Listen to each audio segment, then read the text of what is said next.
Hello students, क्या हाल चाल, कैसे हो? सब कुछ मस्त जबरदस्त जिंदाबाद। टुडे मैं starting a new unit of the nursing foundation और जिसका नाम है वाइटल साइंस।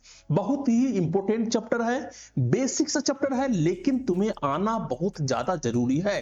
चाहे वो नर्स के लिए हो, चाहे वो डॉक्टर्स के लिए हो। सबसे पहला जो शुरुआत करता है वो असेसमेंट से करता है और असेसमेंट में सबसे पहले आता है वाइटल साइंस को चेक करना।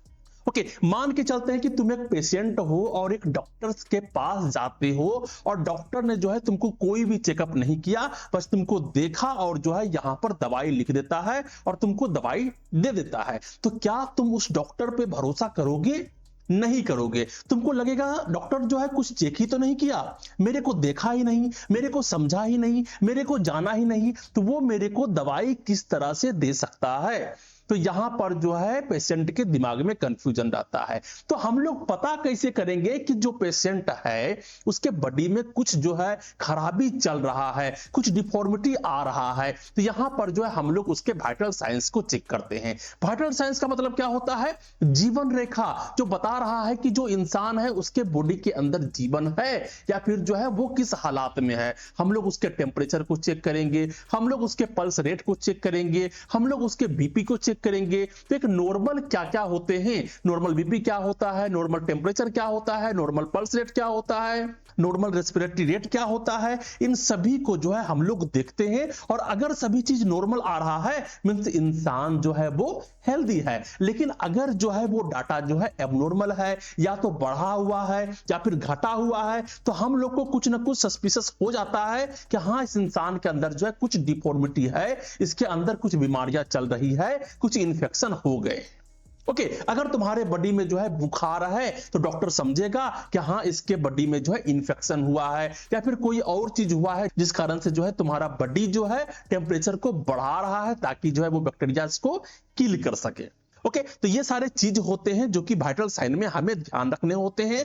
तो अच्छे से पढ़ना है, समझना है, बेसिक है और बहुत इंपॉर्टेंट है, इसको तुम छोड़ नहीं सकते हो। बिल्कुल अच्छे तरीके से मैं पढ़ाने वाला हूं। तो आज का जो लेक्चर है, आज हम लोग जो है सिर्फ इंट्रोडक्शन देखेंगे वाइटल साइंस के बारे में। उसके बाद हम लोग आगे चलेंगे तो एक एक करके सारे को हम लोग कंप्लीट करेंगे, चाहे वो टेम्परेचर की बात हो जाए, चाहे वो पल्स रेट हो जाए, बीपी हो जाए, रेस्पिरेटरी रेट हो जाए, कैसे चेक करते हैं, कौन कौन से इंस्ट्रूमेंट का यूज किया जाता है, कौन से प्रोसीजर्स होते हैं, नर्सिंग इंटरवेंशंस क्या होते हैं, हर एक चीज को जो है बढ़िया से डिटेल से जो है धीरे धीरे करके जो है हम लोग कंप्लीट करने वाले हैं। तो सबसे पहले जो है आज का जो लेक्चर है वो इंट्रोडक्शन वाला लेक्चर है। तो हम लोग सबसे पहले जो शुरुआत करने वाले हैं, यहां पर हम लोग देखने वाले हैं इंट्रोडक्शन ऑफ वाइटल साइंस और हम लोग सबसे फर्स्ट स्लाइड में चलते हैं और यहां पर हम लोग बात करने वाले हैं वाइटल साइंस के इंट्रोडक्शन के बारे में।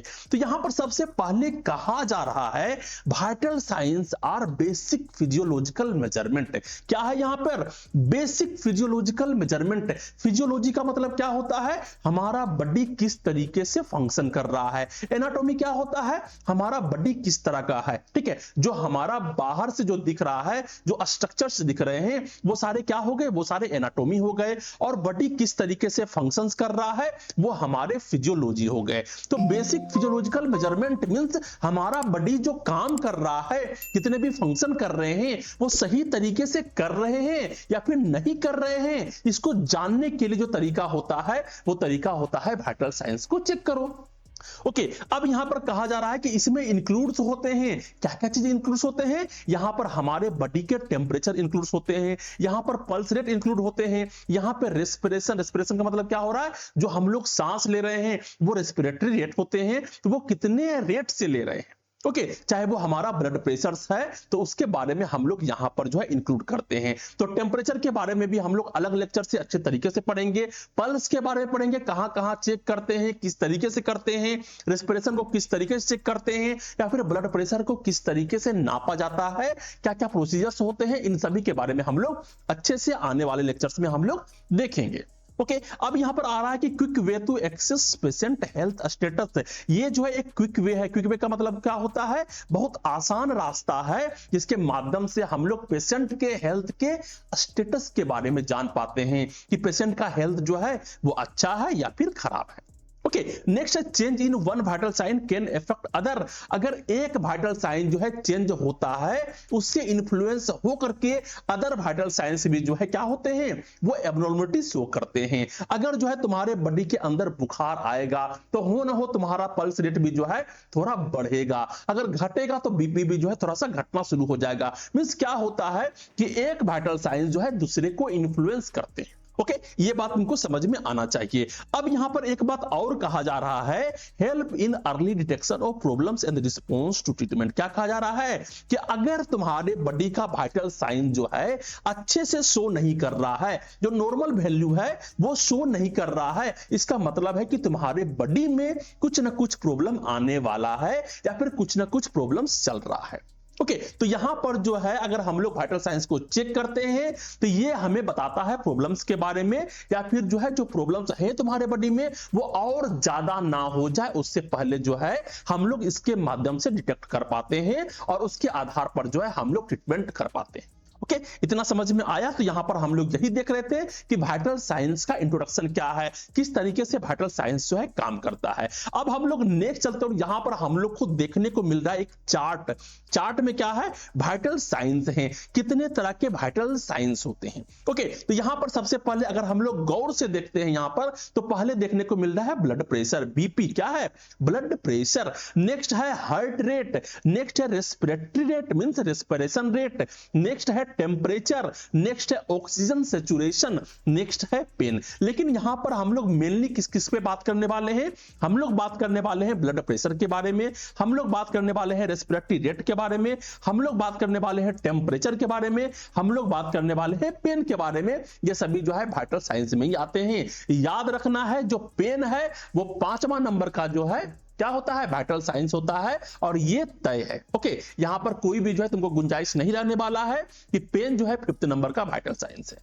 ओके, अब मैं इसको थोड़ा सा जो है डिटेल से थोड़ा सा बताने वाला हूं। अगर तुम लोग यहां पर देख रहे होगे तो ब्लड प्रेशर का जो सिस्टोलिक एंड डिस्टोलिक यहां पर दिखा रहा है, इसके बारे में हम लोग डिटेल से बात करने वाले हैं। सिस्टोलिक क्या होता है, डिस्टोलिक क्या होता है। तो यहां पर अगर देखने को मिल रहा है कि 120/80 जो होता है वो नॉर्मल ब्लड प्रेशर रेट होते हैं। Okay, 120/80 mmHg।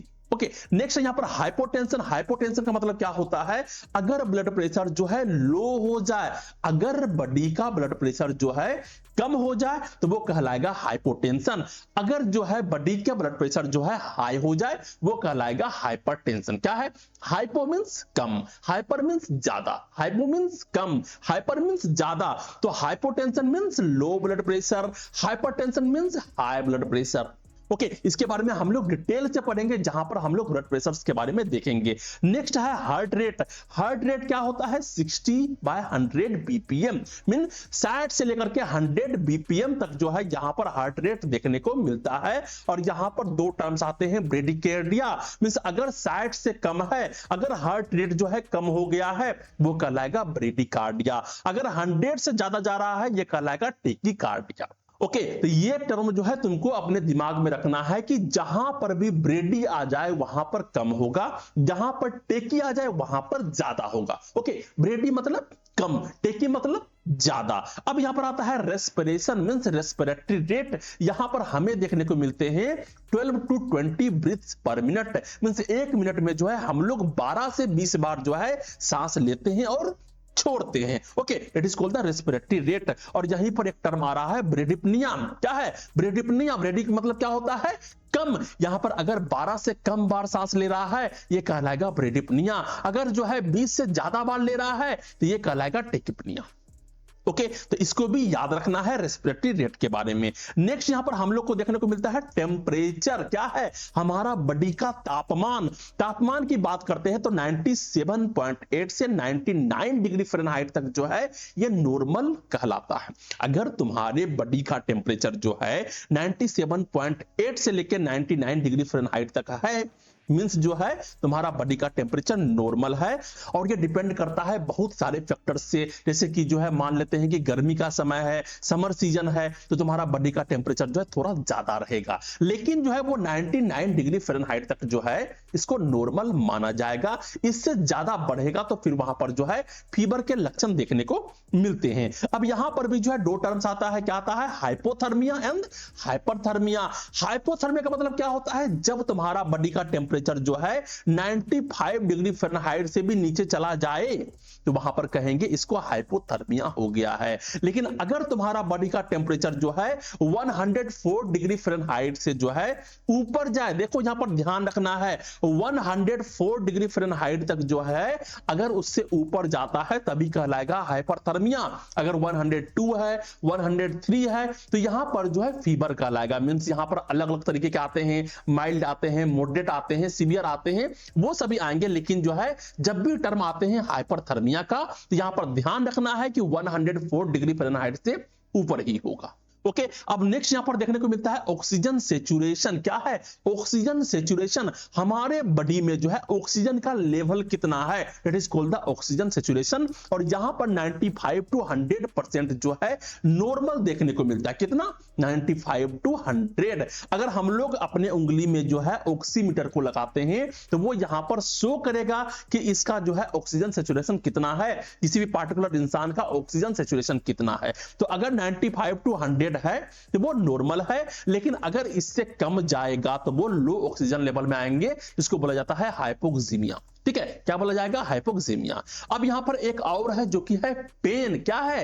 पेन, पेन क्या होता है, pain is a subjective data given to you by the patient. अगर जो है हम नहीं बताएं कि मेरे को कितना ज्यादा पेन हो रहा है तुम पता नहीं कर पाओगे। ओके, अगर मेरे को पेन हो रहा है तो हो सकता है हमारे चेहरा का थोड़ा हाव भाव जो है वो अलग अलग से देखने को मिले, लेकिन अगर मैं नहीं बताऊं कि मेरे को कितना कस के पेन हो रहा है तो क्या तुम जान पाओगे, नहीं जान पाओगे। तो यहां पर भी पेन स्केल होते हैं और वो दिखाए जाते हैं अलग अलग तरीके के पेन स्केल, और उसके माध्यम से हम लोग देख पाते हैं कि हाँ वो इंसान को कितना पेन हो रहा है। ओके, तो बहुत सारे फेस बने होते हैं। इस लेक्चर को मैं ले भी चुका हूं, पेन को अच्छे तरीके से डिटेल से मैं पढ़ाया हूं कि किस किस तरीके से जो है यहां पर हम लोग जांच करते हैं, हम लोग डायग्नोसिस करते हैं कि पेन एक इंसान को कितना हो रहा है। ओके, तो यहां पर कहा जा रहा है can be measured in various different way. अलग अलग तरीके के वे होते हैं जिसके माध्यम से जो है हम लोग पेन को मेजर कर सकते हैं। न्यूमेरिकल स्केल हो गया, वंग वेकर फेसेस हो गए, या फिर वर्बल रेटिंग स्केल हो गया। इसके माध्यम से जो है हम लोग पता करते हैं एक पेशेंट को जो है कितना पेन हो रहा है। और इस सारे स्केल के बारे में जो है मैं तुमको पढ़ा चुका हूं, तो इसी लेक्चर के प्लेलिस्ट में जो है तुम्हें ये वाला लेक्चर भी देखने को मिल जाएंगे। तो हम लोगों ने यहां पर जाना कि अलग अलग तरीके के वाइटल साइंस होते हैं, चाहे वो ब्लड प्रेशर से हो जाए, हार्ट रेट हो जाए, रेस्पिरेटरी रेट हो जाए, टेम्परेचर हो जाए, ऑक्सीजन सेचुरेशन हो जाए, या फिर पेन हो सकता है। ओके, अब हम लोग नेक्स्ट चलते हैं। यहां पर हम लोग को देखने को मिल रहा है एक न्यू टॉपिक, और यहां पर है guidelines for accessing vital science. जब हम लोग वाइटल साइंस को ले रहे होते हैं, एक्सेस कर रहे होते हैं, किसी का जान रहे होते हैं, उस समय हमें कौन कौन से गाइडलाइंस को फॉलो करना होता है। ओके, तो सबसे पहले यहां पर कहा जा रहा है nurse is a responsible for measuring, interpreting and reporting. क्या है, नर्स किस चीज के लिए जिम्मेदार होता है, नर्स जिम्मेदार होता है वाइटल साइंस को मेजर करने के लिए। नर्स ही जाकर के नापेगा एक इंसान का वाइटल साइंस कितना है, उसको इंटरप्रिटेट करेगा, मींस बताएगा पेशेंट को कि ज्यादा है या कम है, किस तरीके का है, और फिर जाके डॉक्टर्स को रिपोर्ट करेगा या फिर फाइल से वहां पर लिखेगा। कौन करेगा ये सारे काम, ये सारे काम होते हैं एक नर्स का, एक नर्सिंग ऑफिसर का, एक नर्सिंग स्टाफ का। अब यहां पे कहा जा रहा है use proper and well functioning equipment. जिस भी चीज से जो है हम लोग जो है सारे वाइटल साइंस को लेने वाले हो, चाहे वो जो है स्टेथोस्कोप हो जाए, चाहे वो जो है थर्मोमीटर हो जाए, स्फेग्मोमेनोमीटर हो जाए, उन सभी को जो है अच्छे कंडीशन वाले इक्विपमेंट्स को लेने हैं ताकि अच्छे तरीके का मेजरमेंट आए। ओके, नेक्स्ट है select equipment as per patient age and condition. एक पेशेंट का एज क्या है या फिर उस पेशेंट का कंडीशन क्या है, उसके आधार पर जो है हम लोग को जो है इक्विपमेंट को सिलेक्ट करना होता है। अगर बच्चा का जो है हमें मेजरमेंट करना है बीपी, तो बच्चे वाले स्फेग्मोमेनोमीटर लेंगे। ओके, तो उसी तरीके से हम लोग जो है सिलेक्ट करते हैं कि कौन सा इक्विपमेंट जो है किसके लिए जरूरी है। ओके, नेक्स्ट यहां पर देखने को मिल रहा है कि maintain calm environment to avoid false reading. Means हमें जब भी चेक करने हैं वाइटल साइंस वो काम एनवायरनमेंट में करने हैं। मतलब जो है अगर वहां पर बहुत ज्यादा शोर शराबा हो रहा होगा, बहुत ज्यादा हल्ला गुल्ला हो रहा होगा, तो क्या तुम सही तरीके से बीपी को मेजर कर पाओगे? नहीं कर पाओगे। वहां पर जो है तुम्हें आवाज सुनाई नहीं देंगे, तुम पल्स रेट को अच्छे तरीके से फील नहीं कर पाओगे। नेक्स्ट यहां पर आता है follow a systematic step by step approach. जो भी जो है एक गाइडलाइंस बना होता है, जो भी सिस्टमेटिक अप्रोच होते हैं, किस किस स्टेप के माध्यम से हमें जो है जांच करना है, उसी के माध्यम से तुम्हें करना होगा। तो जब भी जितने भी तरीके के वाइटल साइंस हम लोग डिटेल से पढ़ने वाले हैं, वहां पर सारे प्रोसीजर्स को मैं बताने वाला हूं, किस तरीके से होता है, किस तरीके से करते हैं और कौन सा बेहतर होता है। ओके, नेक्स्ट हम लोग चलते हैं, जहां पर हम लोग को देखने को मिलता है अप्रोच पेशेंट इन ए काम केयरिंग मैनर। जब भी जो है पेशेंट को अप्रोच करना है या फिर पेशेंट का वाइटल साइंस को चेक करना है, बहुत ही अच्छे तरीके से जाके करना है, उससे पूछना है, उससे परमिशन लेना है, फिर करना। ये नहीं कि गए और जो है बोला हाथ दो, हाँ तो मैं तुम्हारा टेम्परेचर चेक करूंगा या फिर जो पल्स रेट देखूंगा। मींस गरमा के नहीं करना है, गुस्सा से नहीं करना है, प्यार से आराम से जाकर के चेक करना है और कामली तरीके से करना है। फिर नेक्स्ट यहां पर आता है inform physicians about abnormal finds. अगर जो है तुम उसका वाइटल साइंस को चेक करते हो और वहां पर जो है तुम्हें कुछ शक होता है कि यहां पर इसका बीपी बढ़ा हुआ है, इसका टेम्परेचर कम हो गया है, अगर किसी भी तरीके का एबनॉर्मल फाइंडिंग्स देखने को मिलती है, तो क्या करना है? डॉक्टर्स को जाके बताना है, इन्फॉर्म करना है, ताकि उसका ट्रीटमेंट हो सके। ओके, नेक्स्ट यहां पर देखने को मिलता है document and hand over finding properly. क्या है? जब भी जो हम लोग वाइटल साइंस को चेक करेंगे, उसको सही तरीके से डॉक्यूमेंट करेंगे, जो पेशेंट्स का फाइल है वहां पर लिखेंगे, और जो भी जो है मेरे बाद जो नर्स आने वाला है उसको सही तरीके से हैंड ओवर करेंगे कि हाँ ये पेशेंट है, इसमें एबनॉर्मल जो है यहां पर वाइटल साइंस देखने को मिल रहे हैं, इसका तुम्हें ध्यान रखना है। अब हम लोग नेक्स्ट चलते हैं, यहां पर हम लोग को देखने को मिल रहा है नेक्स्ट टॉपिक, जिसका नाम है पर्पस ऑफ वाइटल साइंस। तो इसके बारे में मैं तुमको बता चुका हूं कि आखिर वाइटल साइंस क्यों लेते हैं, क्यों नहीं लेते हैं। तो सबसे पहला है एक्सेस ओवरऑल हेल्थ स्टेटस। क्या है? एक वाइटल साइंस जो है, ये 4-5 वाइटल साइंस जो है, ये सभी जो एक इंसान के पूरा का पूरा जो है हेल्थ स्टेटस के बारे में बताता है कि इंसान का जो बॉडी है वो हेल्दी है या फिर अनहेल्दी है। अगर सारे वाइटल साइंस ओके ओके हैं, तो मींस इंसान जो है हेल्दी है, उसमें किसी तरीके का प्रॉब्लम जो है नहीं देखने को मिल रहा है। नेक्स्ट है plan and implement nursing care. अगर हम लोग यहां पर जान पाते हैं कि इस इंसान का वाइटल साइंस कैसा है, तो उसके आधार पर जो है हम लोग प्लानिंग कर पाते हैं कि उसका ट्रीटमेंट किस तरीके से करेंगे। नेक्स्ट है इवेल्युएट इफेक्टिवनेस ऑफ ट्रीटमेंट। जो भी ट्रीटमेंट यहां पर देने वाले होते हैं, उसको सही तरीके से हम लोग दे पाते हैं, सही तरीके से इफेक्टिवली तरीके से हम लोग दे पाते हैं कि कौन सा मेडिसिन देना है, कौन सा नहीं देना है। ओके, नेक्स्ट है modify change treatment if needed. Means जो है जब पेशेंट आया उस समय उसका टेम्परेचर नॉर्मल था, लेकिन कुछ घंटे के बाद जो है टेम्परेचर बढ़ गया है, तो यहां पर जो है कुछ इंफेक्शन होने के चांस जो है देखने को मिल रहे हैं। तो अगर वाइटल साइन जो है यहां पर बदलते हैं, तो उसके आधार पर जो है हम लोग को जो है ट्रीटमेंट को भी बदलना होता है। ओके, नेक्स्ट यहां पर आ रहा है रूटीन पार्ट ऑफ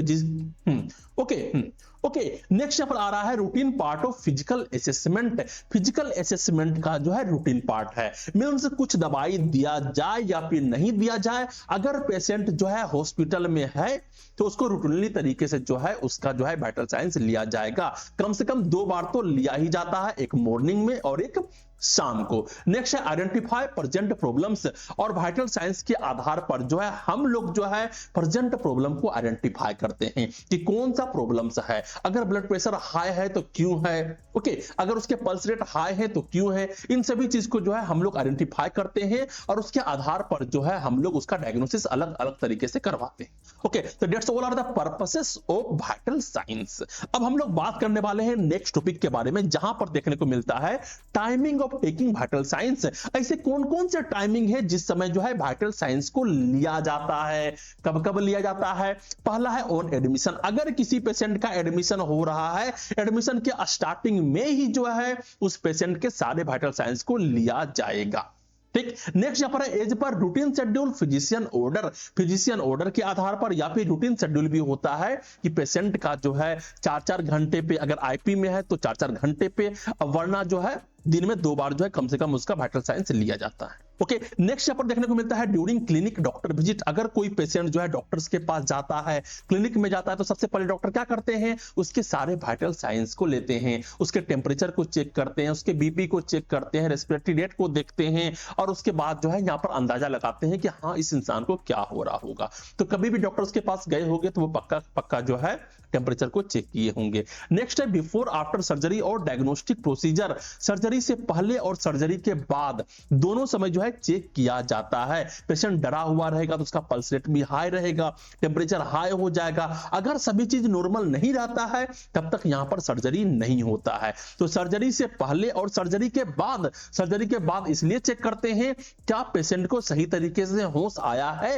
या फिर नहीं आया है, इस सब चीज को भी जो है देखना होता है। और that is a diagnostic procedure mean जो है पता लगाते हैं कि पेशेंट का हालात कैसा है। ओके, अब नेक्स्ट यहां पर देखने को मिलता है before after medication effecting versus medicine. Means हम लोग जब मेडिसिन दे रहे हैं उस समय कैसा है, मींस किसी तरीके का मेडिसिन का जब शुरुआत करते हैं उससे पहले जो है हम लोग वाइटल साइंस को चेक करते हैं, और जब मेडिसिन दे दिया गया है उसके बाद जो है कुछ देर के बाद जो है क्या इफेक्ट देखने को मिल रहा है, उसका वाइटल साइन जो है यहां पर बदल रहे हैं या फिर नहीं बदल रहे हैं, इन सभी चीज को भी जो है देखना होता है। नेक्स्ट है व्हेन पेशेंट कंडीशन चेंज। अगर किसी पेशेंट का कंडीशन जो है अचानक से चेंज हो रहा है, पेशेंट के अंदर जो है पेन देखने को मिल रहे हैं, अनकॉन्शियसनेस देखने को मिल रहा है, तो यहां पर पेशेंट के कंडीशन अगर बदलता है तो वहां पर जो है हम लोग चेक करते हैं। पेशेंट अभी सही तरीके से बैठा हुआ है, अचानक से वो बेहोश हो जाता है, क्या करेंगे हम लोग जाके सबसे पहले वाइटल साइन को चेक करेंगे, उसका जो है ऑक्सीजन सैचुरेशन को चेक करेंगे, सांस ले पा रहा है या फिर नहीं ले पा रहा है,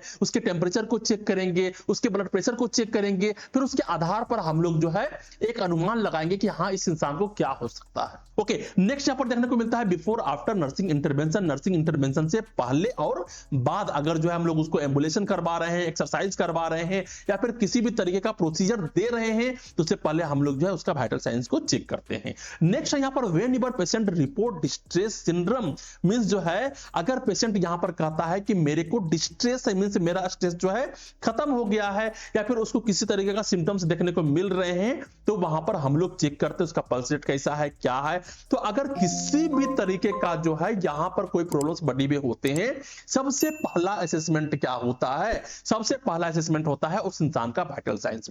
ओके, तो यहां पर हम लोगों ने देखा कि किस किस समय पर जो है वाइटल साइंस को हम लोग चेक करते हैं। अब नेक्स्ट यहां पर है प्रिंसिपल्स ऑफ वाइटल साइंस। क्या है जी, principles of vital science. Vital science के सिद्धांत। यहां पर कहा जा रहा है वाइटल साइंस जो है वाइटल ऑर्गन के द्वारा कंट्रोल होते हैं। ओके, सिंपल सी बात है, वाइटल साइंस किसके द्वारा कंट्रोल होते हैं, वाइटल ऑर्गन के द्वारा कंट्रोल होते हैं। डिटेक्ट इंप्रूवमेंट रिग्रेशन इन कंडीशन। और जो है अगर तुम्हारा वाइटल ऑर्गन जो है सही तरीके से काम नहीं कर पा रहा होगा तो यहां पर जो है रिग्रेशन देखने को मिलेंगे, या फिर जो है इंप्रूवमेंट हुआ है या फिर नहीं हुआ है। मींस अगर जो है तुम्हारा बीपी जो है लो है, ओके, हम लोगों ने तुमको ट्रीटमेंट दिया या फिर डॉक्टर ने जो है ट्रीटमेंट दिया, और ट्रीटमेंट देने के बाद जो है अगर वाइटल साइन जो है अच्छा हो जाता है। अच्छा कब होगा, जब तुम्हारे वाइटल ऑर्गन जो है अच्छे तरीके से काम कर रहे होंगे। अगर वो अच्छे तरीके से काम कर रहे होंगे तो यहां पर इंप्रूवमेंट देखने को मिलेंगे, और अगर जो है मान लेते हैं मेडिसिन का साइड इफेक्ट हो जाए तो यहां पर रिग्रेशन देखने को मिलेंगे, और भी ज्यादा जो है वाइटल साइंस खराब हो जाएंगे। ओके, नेक्स्ट यहां पर आता है वेरिएशन का मतलब होता है इंडिकेट हेल्थ प्रॉब्लम्स। अगर वाइटल साइन जो है बार बार जो है वेरिएशन कर रहा है, बार बार जो है बदल रहा है, तो यहां पर यह इंडिकेट करता है कि इसके बॉडी में कुछ हेल्थ प्रॉब्लम्स है। नेक्स्ट है ये प्रोवाइड करता है डायग्नोस्टिक एंड ट्रीटमेंट गाइडेंस। क्या प्रोवाइड करता है, diagnostic and treatment guidance. Means जो है हम लोग किसी भी इंसान के वाइटल साइंस को देख कर करके हम लोग पता लगा पाते हैं कि इसका हेल्थ कंडीशन कैसा है, और उसके आधार पर हम लोग दवाई देते हैं। क्या हेल्प करता है, ये प्रोवाइड करता है डायग्नोस्टिक एंड ट्रीटमेंट गाइडेंस को। Emotional state can effect result. एक इंसान का इमोशनल स्टेट मींस इंसान सुखी में है, दुखी में है, गुस्सा में है, किस तरीके के मींस जो है पर्सनालिटी में है, उसके आधार पर जो है हमारे वाइटल साइंस जो है बदलते हैं। अगर एक इंसान बहुत ही ज्यादा डरा हुआ है, क्या होगा, उसका पल्स रेट हाई हो जाएगा, उसके बीपी हाई हो जाएंगे, उसके बॉडी गर्म हो जाएंगे, है ना। ये सभी कंडीशन होते हैं। एक इंसान का अलग अलग इमोशनल स्टेट में जो है अलग अलग तरीके के वाइटल साइंस देखने को मिलते हैं। ओके, इसी प्रकार से अगर कोई पेशेंट जो है आता है अपना ब्लड प्रेशर को नपवाने के लिए, मेजरमेंट करवाने के लिए, हम लोग क्या बोलते हैं, हैं, हम लोग बोलते हैं 10 मिनट बैठो, 10 मिनट इंतजार करो, बॉडी को शांत होने दो, काम होने दो, उसके बाद जो है हम लोग तुम्हारा बीपी को चेक करेंगे। ओके, तो यहां पर जो है तुम्हारा इमोशनल स्टेट कैसा है उसके आधार पर भी जो है वाइटल साइन जो है बढ़ते और घटते रहते हैं। ठीक है, अब यहां पर जो नेक्स्ट देखने को मिल रहा है वो है मेथड्स ऑफ मेजरमेंट। मेजरमेंट किस किस तरीके से करते हैं। अब ये 4 मेथड है जिसके आधार पर जो है हम लोग मेजरमेंट करते हैं, लेकिन इस चारों को और भी डिटेल से पढ़ेंगे। पहला होता है इंस्पेक्शन। इंस्पेक्शन का मतलब क्या होता है, हम लोग देख के पता कर रहे हैं। ओके, देख के पता करने से जो है उस इंसान के रेस्पिरेटरी रेट को जो है हम लोग देख के पता करते हैं। ऑब्जर्विंग विद द आई, आई से देखना, अपने आंखों से जो है उस इंसान को देख के पता कर रहे हैं, it is called the inspection. Next है एस्कल्टेशन। कान से सुनेंगे, कैसे सुनेंगे, स्टेथोस्कोप के माध्यम से, आला के माध्यम से स्टेथोस्कोप को जो है उसके हार्ट के पास लगाएंगे और उसके हार्ट बीट को सुनेंगे। बीपी भी उसी के आधार पर जो है चेक किया जाता है। तो लिसनिंग विद स्टेथोस्कोप ये जो होगा ये कहलाता है क्या, अस्कल्टेशन मेथड। नेक्स्ट है पाल्पेशन। पाल्पेशन का मतलब क्या होता है, हम लोग छू के देखेंगे, दाब के देखेंगे। Feeling with the hand, hand से फील कर रहे हैं। अगर किसी के पल्स रेट को चेक करना होगा कैसे करेंगे, पाल्पेट करके चेक करेंगे। ओके, और एक और मेथड होते हैं जिसको बोलते हैं परकशन, टेपिंग फॉर साउंड। जैसे जो है पेट में जो है बहुत ज्यादा गैस बन गया है तो हम लोग पेट को जो है डबडबा के देखते हैं या फिर जो है 3 उंगली धर करके हम लोग चेक करते हैं। अगर अलग तरीके के साउंड आता है that is called the percussion method. तो ये सारे मेथड्स हैं, इसके बारे में जो है नेक्स्ट वाले यूनिट में हम लोग अच्छे तरीके से देखेंगे किस किस तरीके से करते हैं, और भी बहुत सारे चीजें होते हैं जिसका हमें ध्यान रखना होता है। तो ये मेथड्स ऑफ मेजरमेंट है, इसमें 4 आते हैं। इंस्पेक्शन मींस यहां पर देखना होता है, एस्कल्टेशन जहां पर हमें सुनना होता है, पाल्पेशन जहां पर हमें जो है चेक करना होता है हाथ से टच कर करके, नेक्स्ट है परकशन जहां पर हम लोग टेपिंग कर करके जो है साउंड को सुनते हैं। ओके, अब नेक्स्ट यहां पर एक और चीज है वो है नॉर्मल वैल्यूज। तो यहां पर जो नॉर्मल वैल्यूज है सबसे पहला है टेम्परेचर। टेम्परेचर क्या होगा 98.6 या फिर जो है अगर उससे थोड़ा ज्यादा भी होता है तो कोई दिक्कत नहीं है। और अगर पल्स रेट की बात करते हैं तो 72 बीपीएम जो है यहां पर पल्स रेट देखने को मिलते हैं। रेस्पिरेशन की बात करते हैं तो 16 पर मिनट, ठीक है, 1 मिनट में 16 बार जो कि नॉर्मल है। बीपी 120/80 जो है mmHg के आधार पर देखने को मिलता है। अब यहां पर बीपी जो है इन्फ्लुएंस करता है एज के आधार पर, उस इंसान का एज कितना है। ओके, यहां पर जितने भी दिए गए हैं वो सारे एक एडल्ट का दिया गया है, तो बच्चे का बीपी अलग रहेगा, नॉर्मल बीपी। अगर जो है बूढ़ा है उसका नॉर्मल बीपी अलग रहेगा, जवान है उसका नॉर्मल बीपी अलग रहेगा। ओके, रेस्पिरेटरी रेट भी जो है इसी के आधार पर डिपेंड करता है थोड़ा बहुत।